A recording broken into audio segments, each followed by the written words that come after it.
Avant qu'Alan Ritchson ne devienne la star d'une des plus grandes séries d'action en streaming, Reacher, partiellement tourné à Hamilton, Ontario. Avant qu'Hollywood ne commence à évoquer le nom d'Alan pour des rôles majeurs comme Batman et le prochain Venom. Avant qu'Alan Ritchson ne fasse la une de TMZ après s'être disputé violemment avec un homme qui a tenté de l'empêcher de conduire sa moto. Revenons quelques années en arrière, et Alan Ritchson n'était qu'un gars de plus faisant la queue pour auditionner à American Idol, mais il a été renvoyé chez lui. Près d'une décennie plus tard, ce même gars, eh bien, il est la tête d'affiche de Reacher, il domine les rôles d'action et il se place discrètement en position de s'imposer à Hollywood comme le nouveau dur. Mais cette ascension vers la célébrité, elle ne s'est pas faite du jour au lendemain, parce qu'avant le succès, eh bien, il y a eu un très long et constant labeur.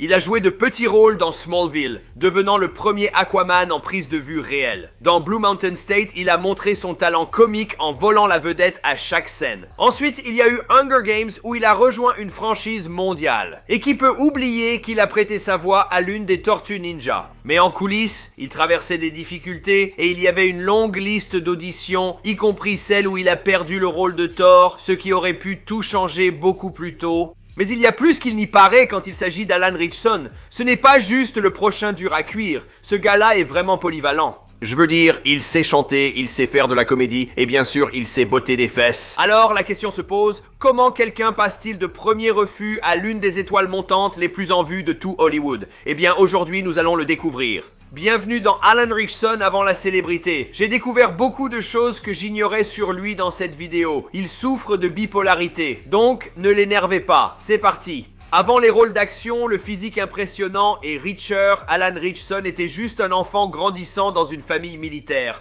toujours en train de déménager. Il est né le 28 novembre 1982 à Grand Forks, dans le Dakota du Nord, d'une mère professeure de lycée nommée Vicky et de son père David, qui était sous-officier supérieur dans l'armée de l'air américaine. Cela signifiait donc de la structure, de la discipline et un mode de vie où rester trop longtemps au même endroit, eh bien, ce n'était tout simplement pas une option. Être enfant du milieu dans une famille militaire impliquait des déménagements réguliers et la nécessité de s'intégrer sans cesse dans de nouvelles écoles. Alors, même si cela pouvait être difficile pour un enfant, eh bien, pour Alan, c'est devenu une vraie compétence. Il a appris très tôt à s'adapter, à lire les gens rapidement et surtout à divertir. Être le nouveau encore et encore, cela signifiait qu'il fallait se faire apprécier rapidement. Malgré tous ses déplacements, une chose est restée constante, la créativité. Il adorait la musique, il adorait écrire de la musique. Il aimait se produire et écrivait souvent des chansons en conduisant, créant sans cesse pour rester ancré. Avant que le métier d'acteur ne devienne une véritable voie professionnelle, il a tenté quelque chose de complètement différent. Il a passé une audition pour American Idol. Oui, on ne voit pas souvent de quarterback passer ici, n'est-ce pas? Et comme souvent au début, ça ne s'est pas déroulé comme prévu. Il avait de la voix. Il chantait juste, mais a tout de même échoué. Pas de réussite immédiate, juste une porte de plus qui se ferme. Alan n'a pas toujours eu l'apparence qu'il a aujourd'hui. Avant de devenir la figure imposante que le public reconnaît, eh bien, il travaillait dur à l'entraînement, se construisait et cherchait sa place dans l'industrie. Finalement, ses efforts se sont transformés en opportunités. Et l'un de ses premiers grands succès est arrivé lorsqu'il a décroché le rôle d'Aquaman dans Smallville, devenant ainsi la première version officielle en prise de vue réelle du personnage. Bien avant Jason Momoa, ils ont choisi un gars blond aux yeux bleus parce que c'est ce qu'Aquaman était censé être à l'origine. Mais même avec ce rôle, le succès n'est pas arrivé du jour au lendemain. Il a construit sa carrière progressivement, acceptant divers rôles et testant ce qui marchait. Il s'est alors tourné vers des projets plus sérieux tout en montrant un côté complètement différent grâce à la comédie, notamment dans son rôle de Tad Castle dans Blue Mountain State. Cette série a d'ailleurs été tournée à Montréal. Ce gars-là a passé beaucoup de temps au Canada. Si vous avez regardé Blue Mountain State ou vu des extraits, eh bien, il était vraiment exceptionnel. Il volait la vedette à chaque scène. Avec le recul, eh bien, les bases pour qu'il devienne une méga star étaient déjà là. Il était comme Stifler version 2.0, mais en plus musclé. Les déménagements constants, pourtant, quand il était enfant, les premiers rejets et la volonté créative, eh bien, tout cela a contribué à ce qui allait suivre. Maintenant, après avoir décroché le rôle d'Aquaman dans 4 épisodes de Smallville et obtenu une présence régulière à l'écran dans Blue Mountain State, eh bien, Alan avait enfin mis le pied à l'étrier.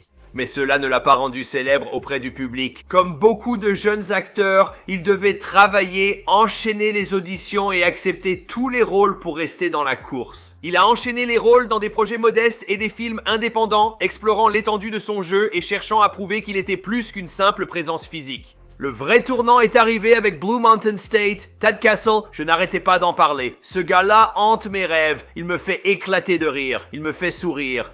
C'était comme American Pie, mais à la télévision. Mais des rôles plus importants l'attendaient juste au coin de la rue. Il a décroché un rôle dans Hunger Games, l'embrasement où il jouait Gloss. Ce n'était pas un rôle principal, mais cela l'a placé dans un blockbuster mondial et l'a exposé à un public beaucoup plus large. Même avec cette dynamique, le chemin restait difficile. Hollywood ne savait toujours pas comment le positionner. Il avait le physique d'un premier rôle, la carrure d'une star d'action et un talent comique avéré, mais cela ne se traduit pas toujours par des opportunités régulières. L'un des plus grands essais de sa carrière est survenu lorsqu'il a auditionné pour Thor, un rôle qui est finalement revenu à Chris Hemsworth. C'est l'une de ces décisions qui aurait pu complètement changer sa carrière. Ce gars serait devenu multimillionnaire il y a 10 ans, mais il a vu un Australien recevoir toute la gloire. En coulisses, tous les projets n'étaient pas forcément positifs. Il a évoqué les Tortues Ninja comme l'une des productions les plus difficiles de sa carrière, même s'il a apprécié le rôle de Raphaël. À ce stade de sa carrière, il progressait, mais non sans obstacle. Après des moments clés, l'incertitude demeurait, et il gagnait en reconnaissance sans avoir pleinement le contrôle. Il construisait sa carrière, mais le grand rôle principal, il n'était toujours pas arrivé. Et il n'est plus tout jeune. Pour la première fois depuis un moment, ce gars-là est en fait plus âgé que moi, et je suis père de famille, Hunk.